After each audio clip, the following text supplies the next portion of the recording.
سردی کے موسم میں آپ نکلے، سردی کا موسم، کھجوریں گرمیوں میں ہوتی ہیں، سردی میں کھجور نہیں ہوتی۔ کچھ صحابہ بھوک بیٹھے ہوئے تھے، آپ نے فرمایا کیوں بیٹھے ہو؟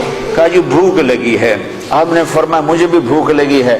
ابو بکر عمر نظر آ گئے، کیوں باہر ہو؟ کہا جی بھوک لگی ہے۔ آپ نے کہا مجھے بھی بھوک لگی ہے۔ تو اب کافی سارے اکٹھے ہو گئے جن کو بھوک لگی تھی، تو آپ نے حضرت علی سے فرمایا علی یہ سامنے کھجور کا درخت ہے، اس کے پاس جاؤ اور اس سے کہو تمہیں اللہ کا رسول حکم دیتا ہے ہمیں تازہ کھجوریں پیش کی جائیں۔ ہائے ہائے، جس کی درخت مانے اس کی ہم نے نہ مانی۔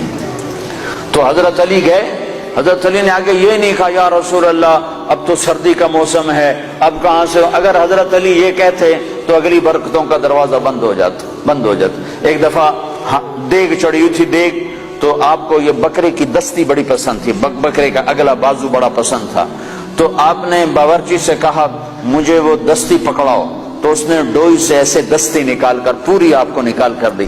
آپ نے ایسے دونوں ہاتھوں سے پکڑا اس کو اور اس کو نوچ کے کھانا شروع کیا اور ساری کھا کر پھینک دی۔ پھر آپ نے فرمایا دستی پکڑاؤ، تو اس نے دوسرے نکالی اور آپ کو پیش کی۔ آپ نے یہاں سے یوں پکڑا اور اس کو نوچ کے کھایا اور اس کو پھینک دیا۔ پھر آپ نے فرمایا دستی پکڑاؤ، تو وہ کہنے لگے باورچی یا رسول اللہ بکرے کی دو ہی ہوتی ہیں۔ تو آپ نے کہا تیرا بھلا ہو جائے، اگر تو میرے کہنے پہ ہاتھ ڈال دیتا تو جب تک میں کہتا رہتا اللہ مجھے نکال کے کھلاتا رہتا۔